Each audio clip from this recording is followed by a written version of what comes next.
Guess what? Today is March 20th, 2025. The time is currently 6:56 a.m. We got we got 11 to 20. Aniara cantos 11 to 20. Isn't there like 100 and how many consoles?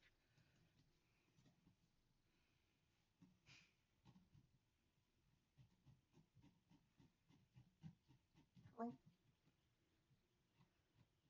105? 103. 103. Um, it's not going to be 10 every video. Canto 40 will have its own video because it's really long.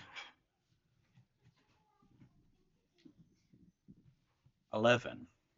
A spokesman for the leaders now stands up before the people in the great halls of the ship's stern. He tells them not to despair, but to understand their fate in the clear light of scientific knowledge. He says that this is not the first time the like has happened.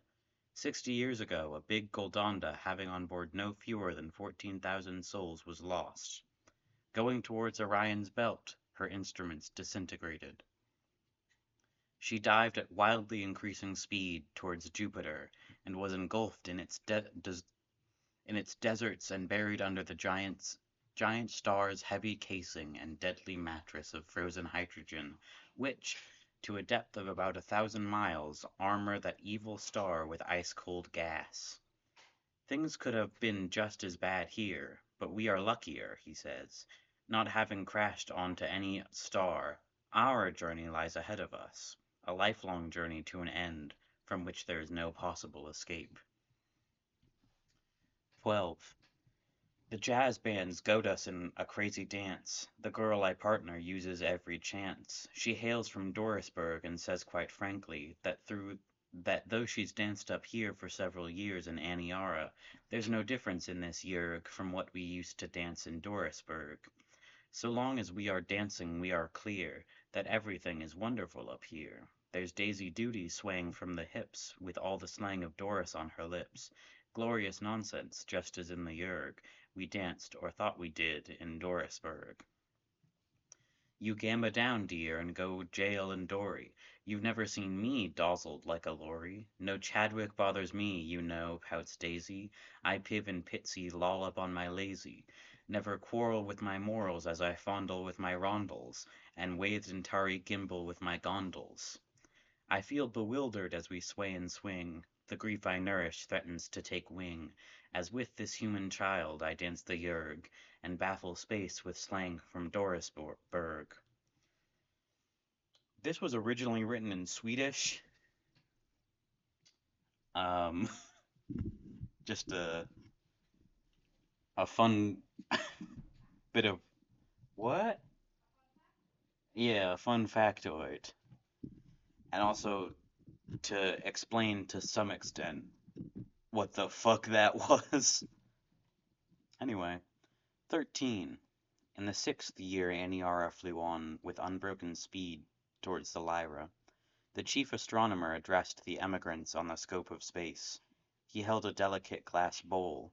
Slowly we realized the space we travel in is a different kind to what we always pictured in our minds when the word space caught our imagination. On Earth it dawns upon us now, the extent to which we are cut off must be far greater than we first feared.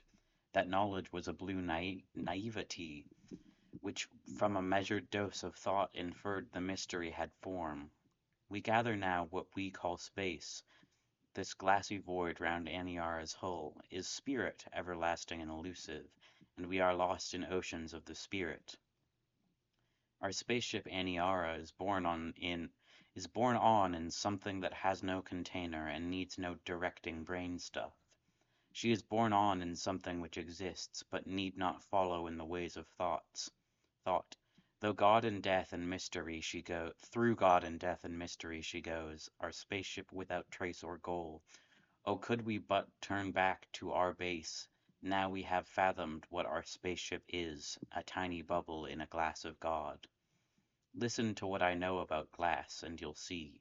In every glass which stands for long enough, untouched, a tiny flaw or bubble may appear.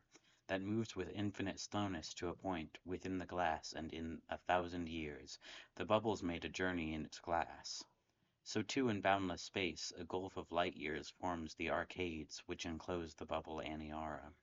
Although she travels at tremendous speed, swifter than a planet in its course, but the standards of the universe, by the standards of the universe, her speed is no whit greater than that of the bubble achieves in its glass. Appalled by this perception, I stumble shivering from Mima's hall, back to the lights of the dance hall to find Daisy there. I plead for the shelter of her arms again. I beg for entry to a haircloth vagina where the cold certainty of death may be forgotten. What remains of life in Mima's hall at least is there in Daisy's warmth. Doris still lives here, when in each other, free from cold and danger, we forget the vacancy round Aniara.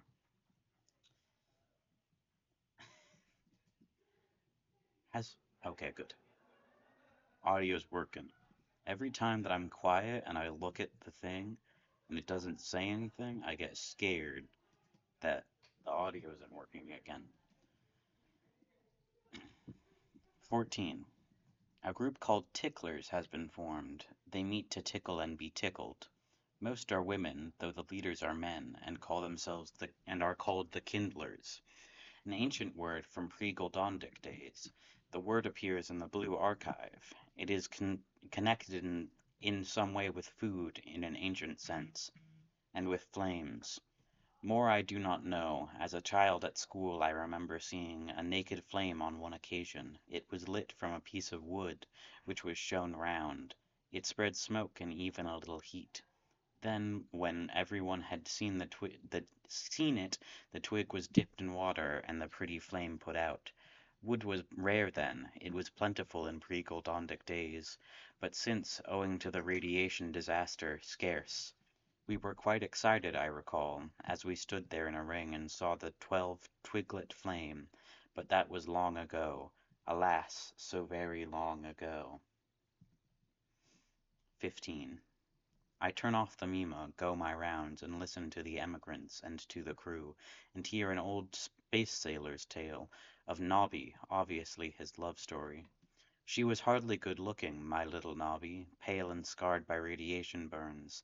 Tainted 3 times, she very nearly fluttered away, but was hauled back each time, thanks to Gamosin and T-Braze, and after a few years in the bleak wards of the hospital barracks on Tundra 2, got a cheap Goldonda back from Mars to Earth, and there began her refugee help, her endless money box collections for the needy on Mars and Venus. Mars's folks need protecting from the cold. Venus's folks need from their swampy climate. Did she wear herself out?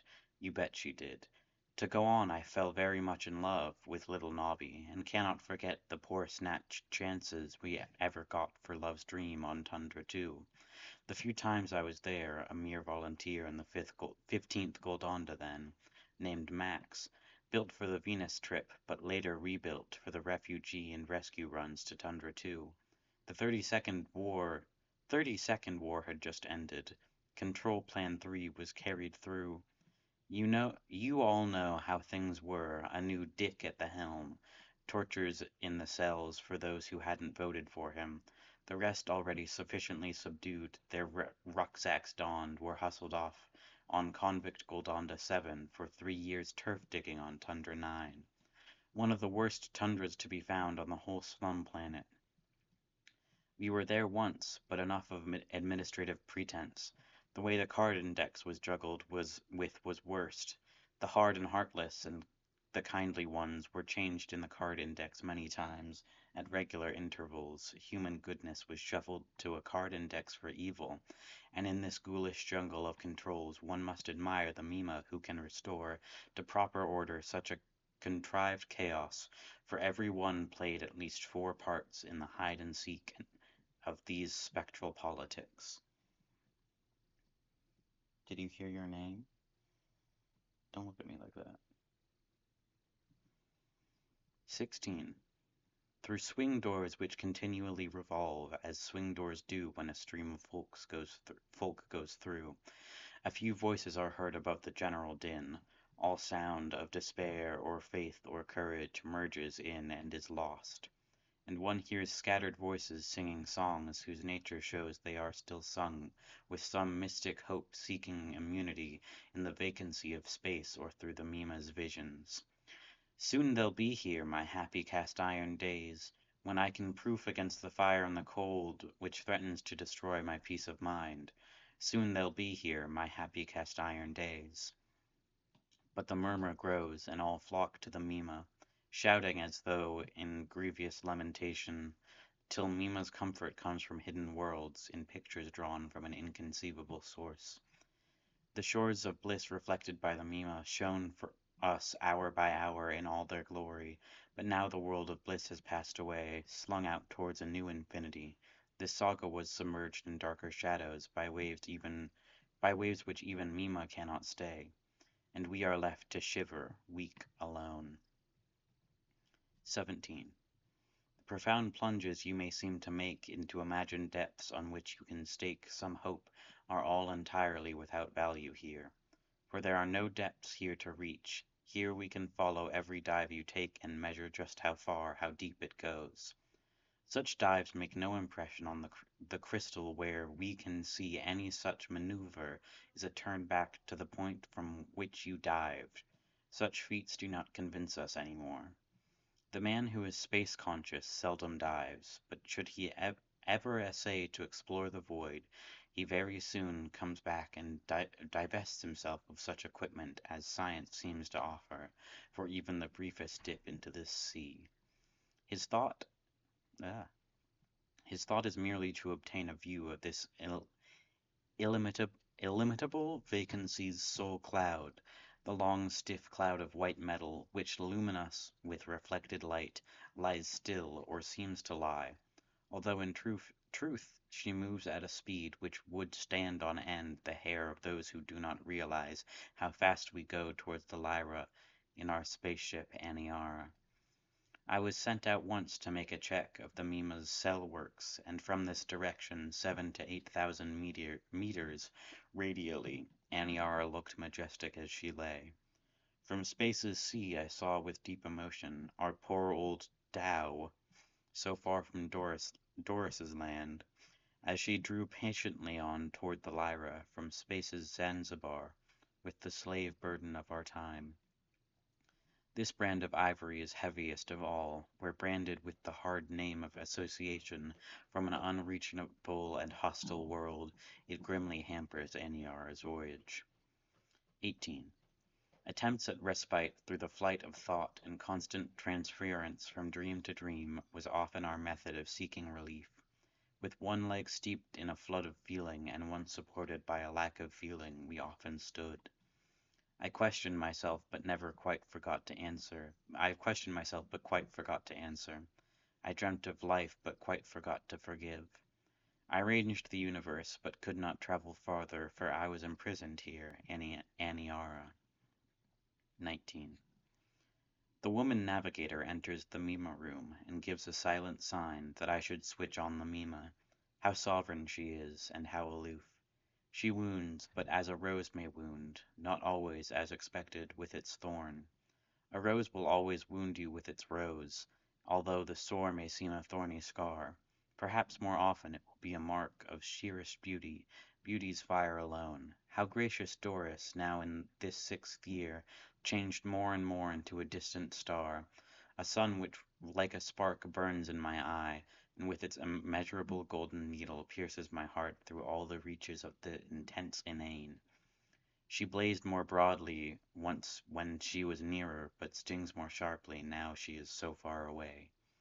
I start the Mima, sit awhile, and wait to see how gradually the expression brightens in curious transformation on the face of this lovely woman pilot, who with such aloofness surrounds each changing aspect of her beauty. But Mima works and Mima explains all. The pale cheeks of the fair one flush and redden. She is filled with heavenly intoxication when Mima shows her all that still exists, unreachable in boundless space. She smiles, she laughs ecstatically, helplessly, as though she were suddenly seized by God. But just as she seems near the acme of bliss, the third Vebin switches Mima's focus, and other worlds crowd in upon the Mima. The lovely woman's color changes swiftly. I close the Mima. She is meant to comfort, and not to tantalize her human watchers with glimpses of worlds that, like that they've left. Problems and experiences which absorbed us all in the far off days while we were still in Doris are not what should be shown this woman now. I caress her then by switching off the Mima, because the Mima's truth is incorruptible, showing the sheer truth of all created things. The woman rises, nods me her silent thanks for shutting off the Mima. She turns round the door, tells me to call her back sometime when Mima intercepts. Intercepts what, she does not say, but I can guess. Friendly, familiar Doris, kind Doris, far distant Doris, now a noble planet on which we long to land. Now she's a pinpoint star. Oh, if only I knew from where she glimmers now in this sixth year of our fugue so wholly merged, with suns of space, that I can never find that star again. The noble planet Doris. 20. All one has dreamt so long of intercepting, remote, unseizable visions of old agonies and happiness so long exhausted, come to us on spent waves through the Mima. On far forgotten waves the pictures turned and cast in a mysterious echograph, in labyrinthine curves through the void, and all the rumors of space reach us here. Perpetually through space sweep evil rumors. Good rumors always leave less trace, for goodness does not belong to the life of action. Its light is the same light this year and every year. Aniara!